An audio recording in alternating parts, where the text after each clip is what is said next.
Hello po mga kababayan, kamusta po kayong lahat? And once again, welcome po dito sa Simply Talkies Vlog. Tayo po ay magbibigay ng maiksing komento, opinion at reaksyon sa mga mainit na usaping politika sa ating bansa. Shout out po lahat sa inyo, sa ating mga channel subscribers, followers, mga nagla-like at nagsishare ng ating videos. Special shout out to all our OFWs, to the men and women in uniform, sa mga frontliners at mga guro. And once again, may God bless us all, may God bless our country, and may God bless and protect the Marcos administration from the forces of evils, the likes of Dutertes, their minions, and their followers, and to the anti-Marcoses. So dalawang bagay pong pag-usapan natin mga kababayan. Ito pong si General Bato, the authentic puncher de la Rosa, binanatan muli ang Pangulo. At ganun din po si Palace Press Officer at PCO USEC Attorney Claire Castro ay binira si Harry Roque sa panawagang mag-people power na sa EDSA. At yung mga panawagan nilang Marcos resign. Okay? So unahin natin mga kababayan itong si authentic puncher. Ako po hindi na ako naniniwala dito kay Bato kasi dapat bago natin paniwalaan si Bato, dapat lahat ng sasabihin niya authentic. Dapat may puncher hole. Di ba? O ngayon, yung ano niya po, lintaya niya dati na tinanggalan siya ng security detail. 2 pulis lang naman. Pero sabi ng pulis, fake news ka. Hindi namin tinanggal yan, baka pinauwi lang, pinagpahinga kasi wala ka naman. Nandiyan ka sa Manila. Nung umuwi ka sa Davao, siguro that time, sila ay pinauwi, pinapahinga, pero ibabalik din sa'yo. O, ngayon nagngangaw-ngaw ka, takot na takot ka. Akala ko ba maisog? O, maisog. Iba ang security detail sa Davao, iba pag nasa Manila siya. O, iba ring mga pulis. Tignan ninyo. Dapat ang mga pulis na ito, ay dapat ang pinoprotektahan ay ang sambayan ng Pilipino. But they are only protecting a powerful politicians na mga bugok.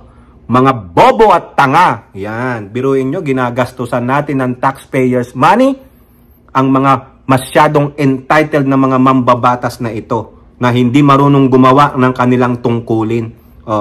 Sabi po dyan sa GMA News Online, another pagbira niya sa Pangulong Marcos. Wala na yung lintaya niya na wala na akong security detail nahuli po siya nagpi-fake news. Ngayon, ida-divert niya. Kasi narinig niya, yung mga nandun sa The Hague ay sumisigaw ng Marcos resign.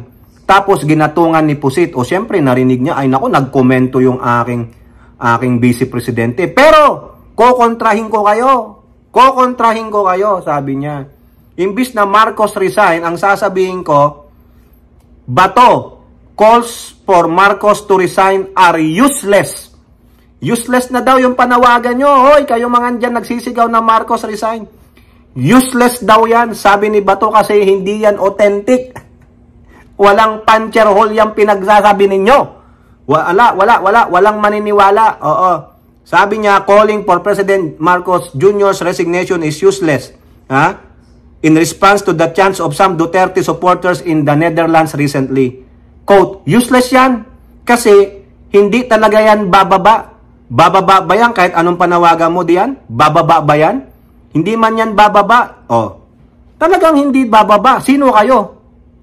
Para ipag-resignin ng Pangulo. Sino kayo? Diba? Gamitin natin yung naratiba ni Roque. Presidente po siya ng Pilipinas. Walang sino man na makakapag-utos sa ating presidente. Diba? Back at you, bitches. Diba?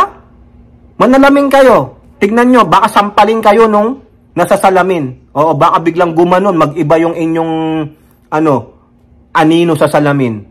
Baka iba ang gawin, imbis na nagsusuklay ka, baka ganunin ka, sampalin ka. Diba? Sino kayo? Siya po ay halal ng taong bayan. Wala nga kayong 32 million. Diba? Tapos mananawagan kayo, ikaw ba to? Bakit? Pinapanawagan din ng mag-resign na si Sara Duterte. Bakit ayaw niya ring bumaba? Useless din, di ba? Mukha rin kaming tanga. Pero kayo, mas tanga kayo. Kasi ang pinoprotektahan ninyo ay allegedly criminal. Allegedly, admittedly, he said that he killed people.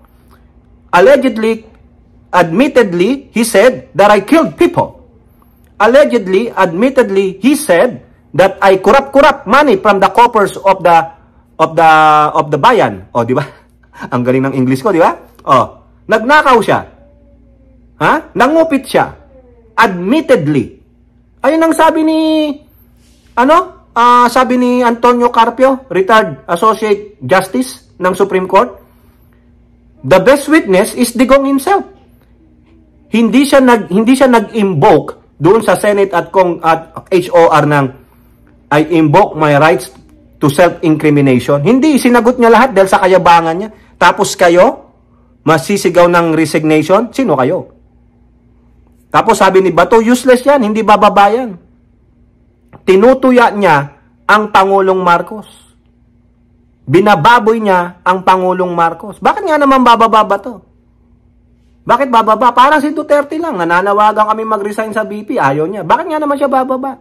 Siya, may dahilan kami bakit siya bumaba. Bababa. Ha? Future, bababa. Ha? Ang dami niyang sa COA, report ng mga katiwalian. Di ba? Yun na lang confidential fund eh. Yun, dahilan na yun para manawagan kami ng bababa. Kayo, ano ang dahilan ninyo para bumaba, mag-resign ng Pangulo sa pagiging Pangulo? Bangag? Asan ang ebidensya? Asan ang ebidensya nyo? Puro lang kayo laway. Di ba? Kayo ang ilusyonado.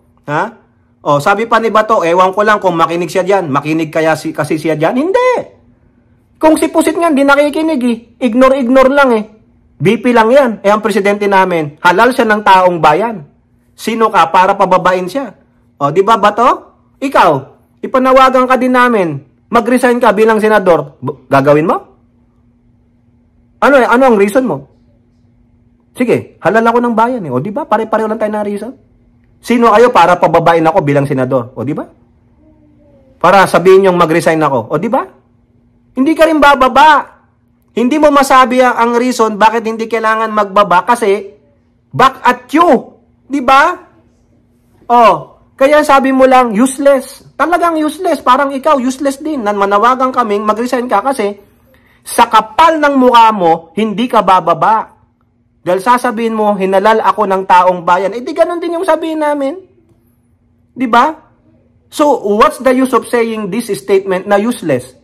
Parang ikaw lang yan. Back at you. Di ba? Authentic puncher?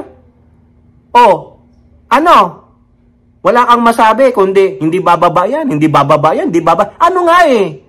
Bakit kinakailangan bumaba ang Pangulo? Bakit kinakailangan mag-resign? Dahil ba hindi matino ang pag-iisip? Do you have any psychological exam or test result that the President took a psychological exam na hindi siya fit for the President? Then you invoke an article na kung saan hindi na pwedeng mamuno ang Pangulong Marcos. Ilagay nyo na si Sara Duterte. Pero wala kayong mapakita. All you have to do is just this. Ewan ko lang kung makikinig siya. Hindi bababa yan. Useless yan. Ano nga ang dahilan? Adik? Hindi matino? Really? May medical report kayo? May ebidensya kayo na nakita nyong naghihitit na pinagbabawal na gamot ang Pangulo? None! It is your own foul-mouthed statement. Walang ebidensya. Mga kayo? Sinungaling, mandarambong. Diba? Sino hindi magagalit dyan? Wala siyang masabi. Useless lang. Useless. Hindi magbabayan. Parang ikaw, senador lang. Parang si Pusit, tinatawagan namin, mag-resign ka na. Hindi rin. Bakit? Ano sasabihin nyo sa amin? Hinalal kami ng taong bayan. Sino kayo? Di back at you din, mga biatch. Di ba? Gonggong. Di ba? Sinabi ko na sa inyo, kung sasabihin lang hindi maayos ang utak niyan. Hindi marunong mamuno. Kayo, marunong ba kayo mamuno? Can you solve the problem, the entire problem of our country in terms of poverty and hunger in just a flick of your hand? Or just a flick of a wand of Harry Potter? Umunlad tayo, wala nang mahirap? Come on, dude. What can you offer? None. Diba? What you gonna do? Plunder the coffers of the country. Ayun. Ubus ang laman ng Bangko Sentral. Baka pati gold natin ubus. Bakit? Kakainin nila eh. Mga patay gutom ang mga yan eh. Di ba? Now, pasok tayo dito kay Yusek Castro. Talaga to, pinalagan lahat ito ni Yusek Castro, no? Si Palas Press Officer. Anong sabi diyan sa GMA?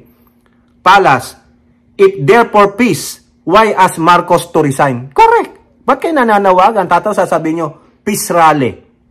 Ha? Really? Prayer rally. Really?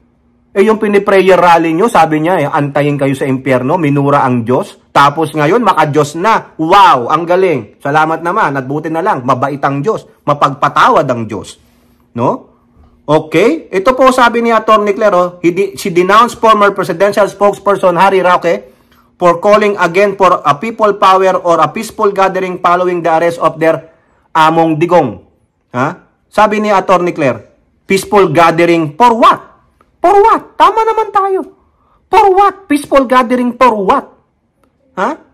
Anong purpose? Well, they can discuss this over YouTube channel nila, over social media accounts nila, and for what is that gathering? If therefore peace, why are they asking for the resignation of PBBM? O, di ba tama naman siya? Tama naman yung sinabi dito? Ha? Nakakaloko, mga kababayan. Mga ano talaga, atat na silang maiupo si Pusit. Kasi po, alam nila, malapit na silang masukbit ng kamay ng batas. Nakakatunog na sila that it will be the demise of their political career, it will be the demise of their hidden wealth, and it will be the beginning of himas rehas. It will be the beginning of slowly fading away in the annals of history their name in the political arena. Ganun po yan, no? So tama po si si Yusek Castro. If you're for peace, why you are asking for Marcos to resign?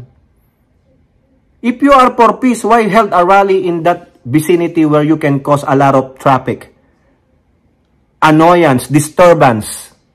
Diba sa mga motorists? Kung for peace kayo, you have to work with the government. Makipagtulungan kayo? Eh, hindi po eh.